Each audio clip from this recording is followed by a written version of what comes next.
There are moments during The Legend of Zelda Tears of the Kingdom where I wondered aloud if it were the best game I'd ever played. A confluence of incredible mechanics, overachieving visuals, and best-in-class music come together in such harmony that you feel like you're playing the apex of the medium.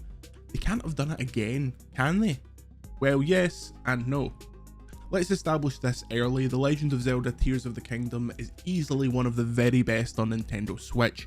We say that because it's important to establish the game's overall level of quality before discussing some of the frustrations that are left in the game in pursuit of another genre redefiner. Tears of the Kingdom was first unveiled as the sequel to Breath of the Wild, and in some ways that feels like a better title for the game than the one that it ended up with. We're exploring the same Hyrule, an old friend to greet us as we come to grips with the fundamental changes to Link's arsenal. Zelda's gone, a mysterious sludge has perforated every corner of the world, and Link's the only one who can save it. However, this time he won't do it equipped with his magical Wii U tablet from Breath of the Wild. Instead, this time he's equipped with a magical Nintendo Switch, the key to Link's new suite of abilities that make Tears of the Kingdom sing. The Ultra Hand, Fuse, Ascend, and Recall abilities in unison turn Tears of the Kingdom from a game that somewhat too often flirts with being a retread of Breath of the Wild and elevates it into something truly spectacular.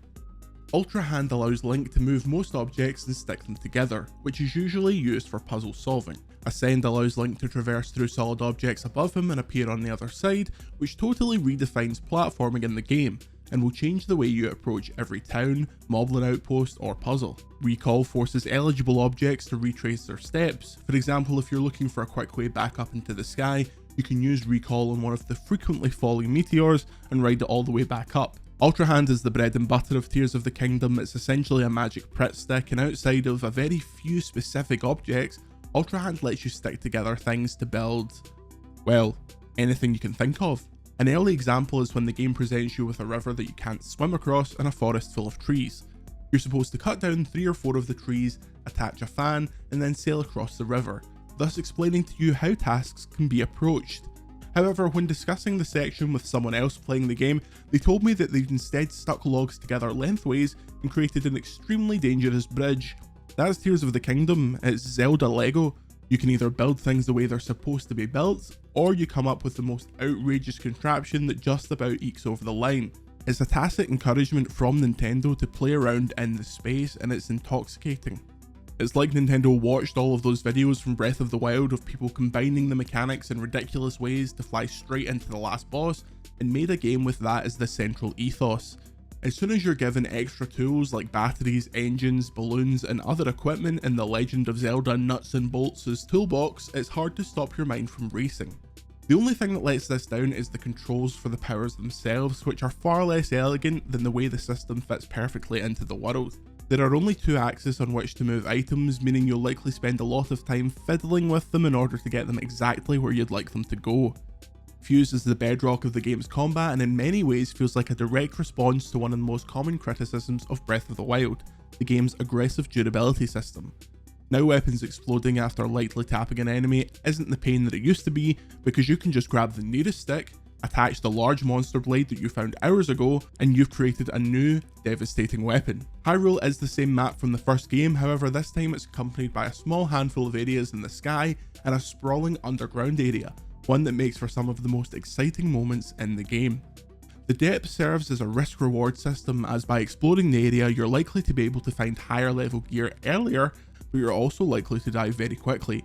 Damage taken in the depths can permanently remove hearts from Link while he's down there, circumnavigating the ability to stuff Link's face with food every time he takes a hit. The main quest will see you set off to the 4 corners of Hyrule to help some very familiar tribes, which doesn't help with the deja vu, even if the dungeons themselves you'll face in these sections are a marked improvement on the Divine Beasts. The game's side content is far stronger. With every new village we entered, we felt like we left with a dozen new things to do. These can be very go here, do this, or they can be more of a puzzle, the latter of which made the game feel like far more of an adventure than the traditional open world fare.